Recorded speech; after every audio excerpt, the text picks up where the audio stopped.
Welcome to all of you to this channel Smile. You know very well your teacher is teaching you easily. Hope you are learning easily with me.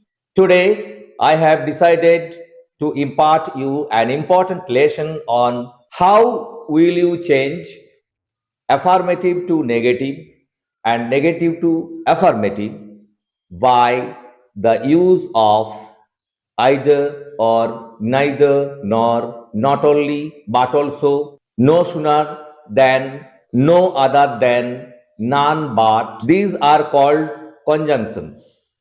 How will you use such conjunctions in negative sentences? In the previous class, I have discussed about it. Today, I am going to teach you the use of neither nor. Okay, today you will be surprised to know that Subodra is present with me. He will tell you the answers which I shall ask.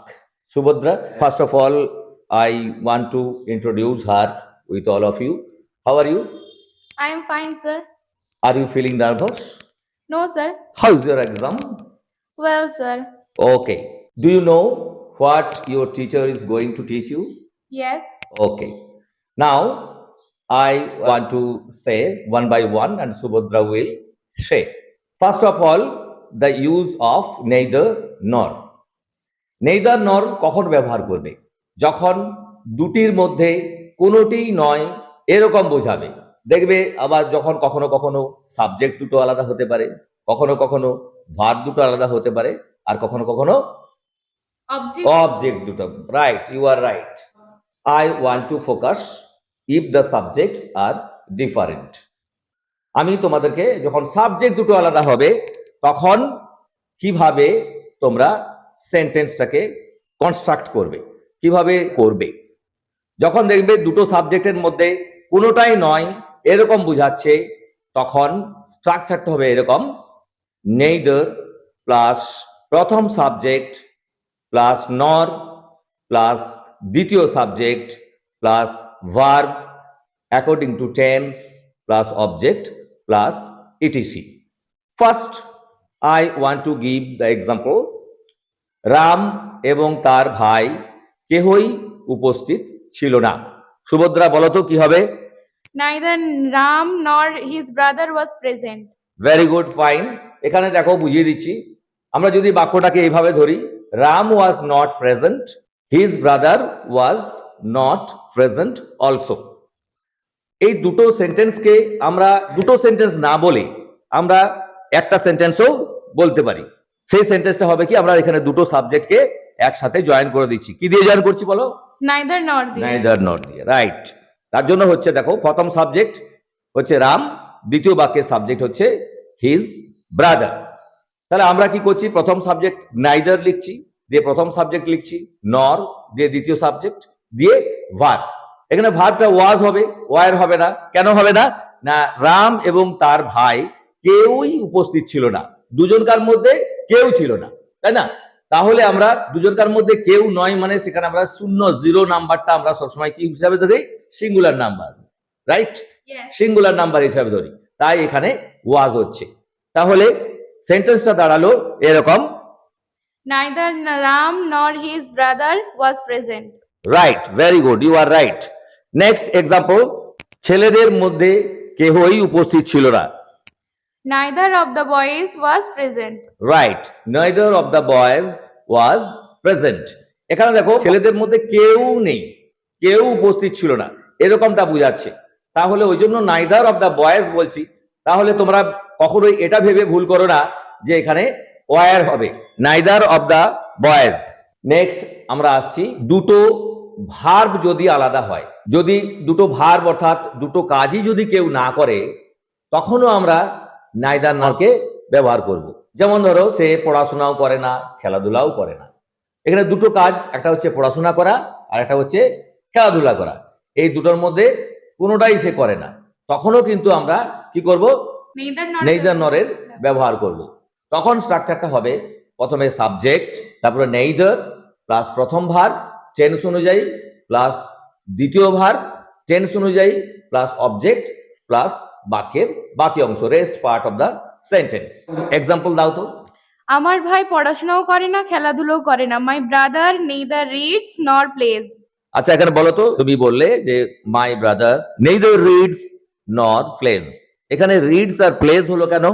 কারণ ব্রাদারটা যেহেতু এখানে third person singular number, তাই এখানে ভার্বের শেষে S যুক্ত হয়েছে। You are very good in English. How many days are you learning English with your chef? I am learning 5 or 6 years. Very good. Do you feel any problem? No. Okay. She is fluent in English. You will also be able to speak with your teacher fluently as Subodra does. Next, পরের example, আরেকটা উদাহরণ দিতে পারবে তুমি? আমার দিদি গানও করে না, নাচও করে না। আমার দিদি নাচও করে না, গানও করে না। দেখো, এখানে নাচ করা আর গান করা, এখানে দুটো কাজ কিন্তু আলাদা আলাদা, দুটো ভার্ব কিন্তু আলাদা আলাদা। তাহলে আমরা এখানে কি করব? নেইদার নর দিয়ে দুটো ভার্বকে যোগ করব। প্রথমে নেইদার লাগাবো, তারপরে প্রথম ভার্ব, তারপরে নর, তারপরে দ্বিতীয় ভার্ব। এর বলো তো ইংরেজিটা কি হবে? My sister neither sings nor dances. Very good. এখানে সিংস এন্ড ডান্সেস হলো কেন? কারণ এখানে সিস্টারটা হচ্ছে থার্ড পারসন সিঙ্গুলার নাম্বার, তাই ভার্বের শেষে এস যুক্ত হয়েছে। Very good, thank you very much. Next, এবার তোমাদেরকে আমি দুটো অবজেক্ট যদি আলাদা হয়, অর্থাৎ দুটো অবজেক্টই যদি কাজটা করা হয়, কি করা হয়, যে কি করা হচ্ছে সেটা যদি দুটোই আলাদা হয়, মানে দুটোর মধ্যে কোনো অবজেক্টটাই নয়, অর্থাৎ বইও নয়, পেনও নয়, এরকম যদি বোঝায়, বাড়িও নয়, স্কুলও নয়, এগুলো দেখো, এগুলো যদি বাক্যের অবজেক্টের জায়গায় বসে, তখন আমরা কি করব? নেইদার প্লাস প্রথম অবজেক্ট, তারপরে নর প্লাস দ্বিতীয় অবজেক্ট। আমি পুরো স্ট্রাকচারটা তোমাদেরকে বলে দিচ্ছি, তোমরা সহজেই এটা বুঝতে পারবে। সাবজেক্ট, তারপরে ভার্ব টেন্স অনুযায়ী বসবে, প্লাস নেইদার প্লাস প্রথম অবজেক্ট প্লাস নর প্লাস দ্বিতীয় object, then rest part of the sentence. আচ্ছা সুভদ্রা, তুমি একটা এক্সাম্পল দাও তো দেখি। তুমি ভাতও খাও না, রুটিও খাও না। তুমি ভাতও খাও না, রুটিও খাও না। Very fine, very good. এটাকে ইংরেজিতে কিভাবে বলবে? You eat neither rice nor bread. Right, you eat neither rice nor bread. এখানে রাইস আর ব্রেড দুটো হচ্ছে অবজেক্ট আলাদা আলাদা। তাহলে নেইদার নট দিয়ে দুটো অবজেক্টকে যোগ করে দিলাম। কত ইজিলি আমরা সেন্টেন্সটাকে বলতে পারলাম। তোমরা সহজেই এগুলো বলতে পারবে। আরেকটা এক্সাম্পল, সুভদ্রা কি আরেকটা এক্সাম্পল দেবে? হ্যাঁ, ইয়েস। সে গল্পের বইও পড়ে না, উপন্যাসও পড়ে না। সে গল্পের বইও পড়ে না, উপন্যাসও পড়ে না। এখানে কি দেখতে পাচ্ছ তুমি? গল্পের বই আর উপন্যাস দুটোর মধ্যে নেইদার নট দিয়ে এটা দুটোকে যোগ করতে হবে। হ্যাঁ, দুটোর মধ্যে কোনোটাই পড়ে না।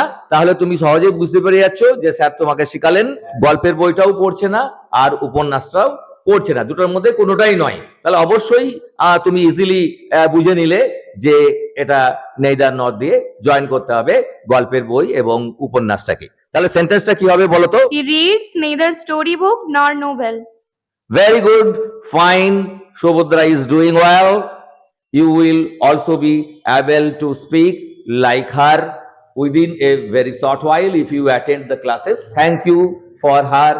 Congrats. I wish her success in future, in near future. Thank you of all. Thank you, and let us finish this class. If you don't subscribe this channel, please do subscribe at once. You will greatly be benefited if you attend these classes. Don't forget to keep a like and don't forget to make comment and share these videos to others to support your dear teacher. And you will get such videos a lot within a very short while. Okay, thank you. Have a good day.